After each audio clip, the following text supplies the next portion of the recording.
To answer the last question, data brackets, once they clear their certification for C3PAO, they are authorized, as long as they continue the requirements to be a C3PAO, to ask that they actually do the application for certification for the customer. They Mm-hmm. are the entity that is written in stone. So once they get that, and to be fair to data brackets, there's actually a lot of companies that are sitting in the same place waiting for CMMC to get their act straight and get all of the C3PAOs authorized.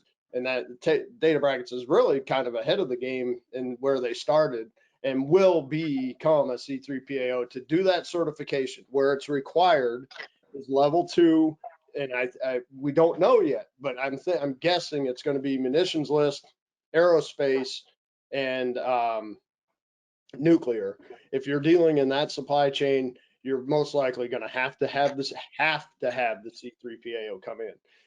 The other half, you can still have the C3PAO come in and do the certification for you. That's that point about helping you differentiate yourself against the competition in the supply chain.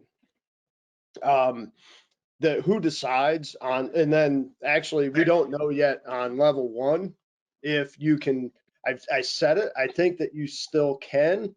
You can do the self-assessment, but you could also get the C3PAO to test you against level 1 practices and get a certification for that also. I think that's still going to exist. That may be cool for the differentiator.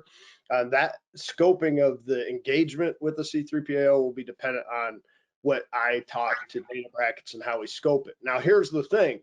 You also asked an important question about how do you even know what level you're at? Easy enough.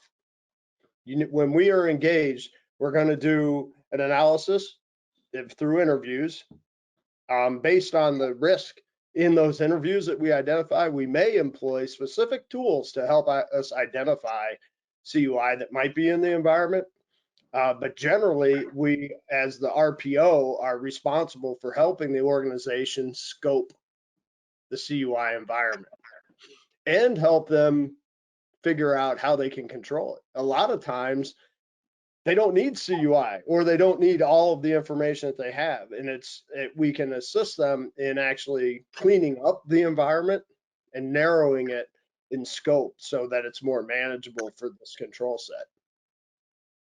But that's actually where the RPO, that's where the bulk of work that we do is working with the customer to identify it. And I can tell you, I talked about ITAR.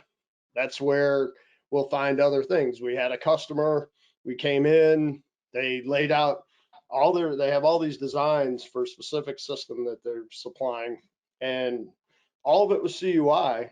And then we looked over on the bill of materials and some of the design specs and identified that they actually had US munitions list data in their environment. And they couldn't get it out because the prime was requiring them to house that information, which is completely ridiculous in my opinion, but I couldn't help them get out of it. So they fell into ITAR, and we had to go in and kind of pivot over to a whole nother project in ITAR. And that's a whole different story. I don't want to get too detailed in it, but what you get with the RPO is assurance that we've identified the scope of CUI in the environment and making recommendations on how you can simplify that and control it with the 110 controls from 171. For more information, click on the link below or visit databrackets.com.